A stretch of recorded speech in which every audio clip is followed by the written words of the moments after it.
Hello and welcome. My name is Pam Dunwald.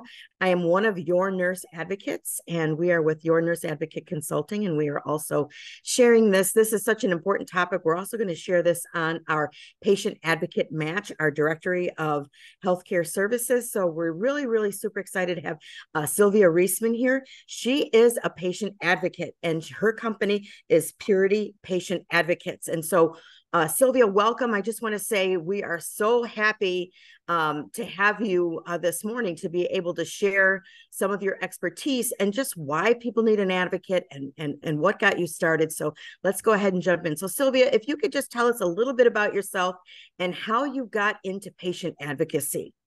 Sure. Thank you, Pam. First of all, my practice is actually based just north of Atlanta. I can help people virtually in almost any state. How I got started. So going back to the late 90s, I actually was originally an advocate for both my parents. My father was a 5-year survivor of pancreatic cancer. And so in the early days of the internet, I was researching on the Johns Hopkins board because, of course, pancreatic cancer, is not a good diagnosis. Usually has a dismal outcome, but he was a 5-year survivor. And I wanted him to have choices. Fast forward to back in 2006, I was living in the Tampa Bay area. I became mysteriously ill and knew something was terribly wrong.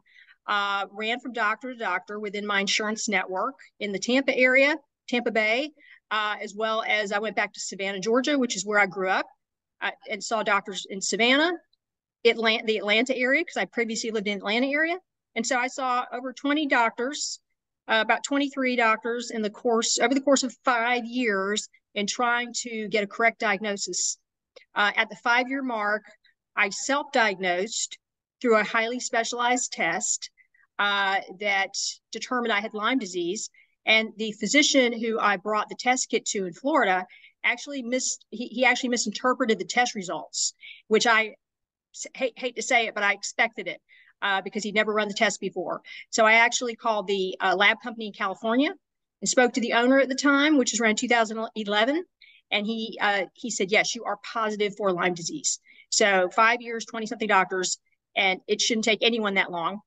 And so that's where that became my driving force to start my own patient advocate practice, because we have so many people being misdiagnosed at the doctor's office, and it's growing because of the time constraints within a doctor's appointment and the way our healthcare system is set up, fragmented, so that you're running from specialist to specialist and no one is putting your puzzle together when you are a complex case. What a wonderful reason to take on advocacy and to try and help and serve others, not to have to go through the things that you did. So Sylvia, tell us a little bit about who you serve. Who is your ideal client? Who do you like to help? Sure. So Pam, I have two sides to where I really enjoy helping people getting to the bottom of what's going on. So first of all, is the complex side because of what I went through. And for those individuals, again, they may have run from doctor to doctor. They may have even received a diagnosis or multiple diagnoses, and they're either not getting better. They may have be under the care of multiple physicians who have tried to treat them with various medications, and they're not seeing improvement. And a lot of these individuals were very active in meaning, athletic, just active. They can be young. They could be 25. They could be 65. And they know something is wrong because they know their body. And so those individuals are lost their quality of life and they want it back. And so if they come to me, I have an in-depth assessment that I developed as a result of what I went through, as well as learning from some of the top integrative and functional medicine physicians in the country. I put this together, and it's designed to identify and uncover areas that may have been overlooked by the physicians that this client has previously seen, again, due to the time constraints in an appointment. And so those areas are identified within the assessment. It's like an interview. It's like me interviewing you. It could take anywhere from 3 to 5 hours for us to go through the assessment. And then the outcome of that is that I put together a plan of action that includes the areas that have been uncovered that my client may wish to explore, as well as a detailed timeline of their history. of their health history. And so that's the one side that I like to help. And then I can help execute that plan of action with them by helping them research for physicians and navigating them to physician or physician specialists to help them get to the root cause of what's going on, because that's why they're coming to me. And then the other side would be someone who could be in what I call the sandwich generation, where we have millions of people who have parents who may be transitioning in life. They may be living independently and now their health may be slowly, they're seeing changes. Could be that they have mobility issues. It could be that they've been diagnosed with a condition or they're managing a condition. And that person may live alone, but the grown children may live local, just be busy with life, with their family and work, or they could live in another state. And so I'm here to help them, again, conduct an in-depth history with their parent or loved one, or it could be somebody living alone. It doesn't have to be someone's parent. It could be someone who's 45 and living alone. And again, they have health issues or they're concerned, is my diagnosis correct? They might be questioning their diagnosis. They need someone to help prepare for the appointments. That's me. I prepare, attend the appointments, whether it's local or virtual through telehealth. I'm there to be their voice and ensure they understand that they have, if there's options, treatment options, that I can research for that. But I also research for physicians. And again, the communication facilitator, because that's important that all the doctors know what's going on, because doctors don't have time and they're not talking to each other. And so that's the other side of what I do. Thank you. That's awesome. And it is so needed. The service is so needed, which brings me to my next question.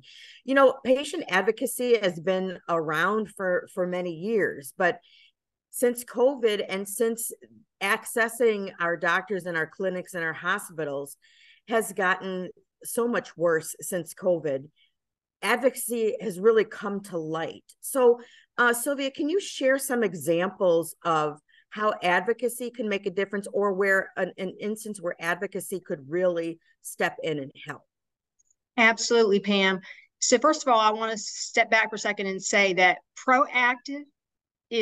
being proactive is critical, because I think as just our population in general, we're almost trained to be reactive. And our healthcare system is being reactive with us. We have, on the average, and this number is coming from a pharmacist who I know well, who's written a book, that she said, Donna Bartlett has said that 750 people land in the hospital every day as a result of medication interactions.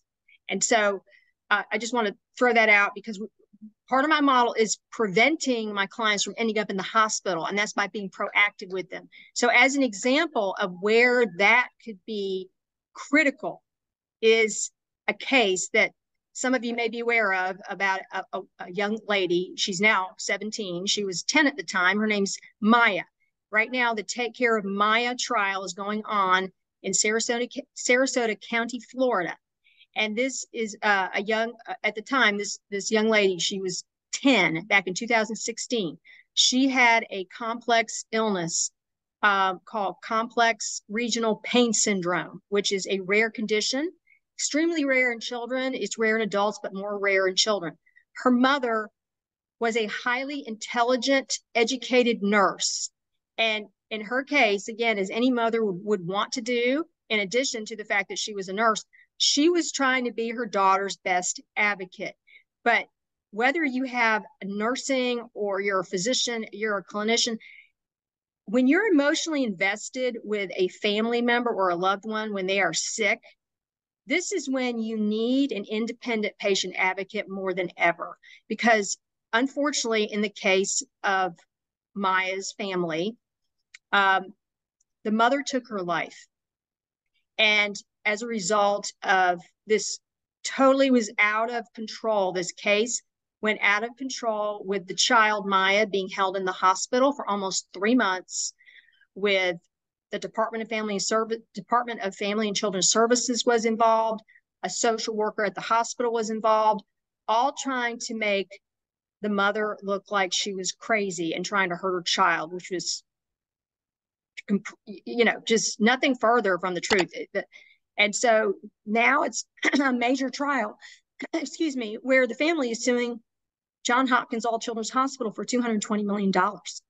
And this never had to happen because if an independent advocate were there before all this became an emergency, they could have easily been able to collect the facts, collect the medical records, collect the facts, investigate the concerns of the client, which would have been Maya's family and her mother, and then would have been able to contact the independent physicians who were involved in Maya's care, who were the ones who diagnosed her and had been treating her, and collaborate a meeting with the hospital leadership. And this could have been stopped. This is a horrible case. It should have never happened. And so this is an example of being able to be proactive, being able to stop, this from happening. And Maya's mother might still be here. And Maya may have never been held in the hospital for 3 months. So now this family has long-term psychological damage, post-traumatic stress disorder, and just a whole host of things. It's very alarming and it's very sad, and it shouldn't have happened. And having an independent patient advocate come alongside that mom and help share her, speak for her and be her voice, and looking at this would have allayed those fears of that mom trying to do. I mean, how can a mom be judged for trying to hurt their child when all they're trying to do is get them help? So there's no way of knowing for sure if we could have, prevented mom from taking her life as an advocate, but it sure would have put a third party in place, and that could have made a whole, all the difference in the world. So absolutely, that's it's an extreme example of advocacy, but that's how bad it can get, and that's the importance. Is there any other kind of examples, maybe a little less serious, maybe yes, that you could give some examples? Absolutely. So yeah, I've been working with a client the past several months who came to me who had multiple diagnoses, and he actually had been under the care of multiple various physicians, both conventional and functional. And he had not been getting better, and he was a very active person. I mean, he has a family, young children. If you looked at him, you go, wow, he looks great. He what I call invisibly ill, which we have millions of people who are invisibly ill. And this is, like I said, he's highly intelligent, has a great job, and but he's very ill. And so in his case, he realized at that point, because he actually ended up in the ER, which again, that's what I'm saying is for people, don't wait until it gets to that point. And so for his case, I worked with him on the in-depth assessment, and we spent approximately 5 hours. We're able to uncover areas that had not been explored, which, and then in turn, he actually has traveled here to the Atlanta area 3 times since, I think, the end of July. And, I've navigated him to one of the top specialists in the country for one of his pieces of his puzzle, and have been able to, get him correctly diagnosed for one of the big pieces of his puzzle that has been probably causing him issues for years. So this is a case again that if he would have just kept going on his own,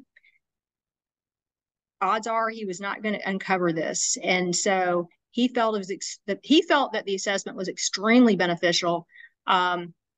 And he's been very pleased, and I'm still working with him because he's got multiple pieces to his puzzle. But this is a case where, again, he wanted his quality of life back. He wants to be able to work out. He has young children. He's a young guy. So this is the case again that he's busy. He's very busy with his job and his life and his family, and he needed someone to be able to, to be his trusted advisor, to be the person who could help him get to the right care so that he could get the correct diagnosis and treatment plan.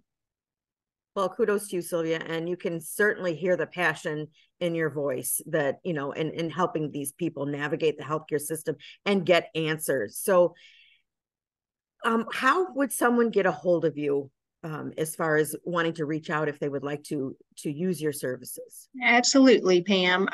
You could either email me at Sylvia, which is spelled S-Y-L, B as in Victor, I-A, at Purity Patient advocates with an S on the end.com. You can also find me on LinkedIn under Sylvia Reisman,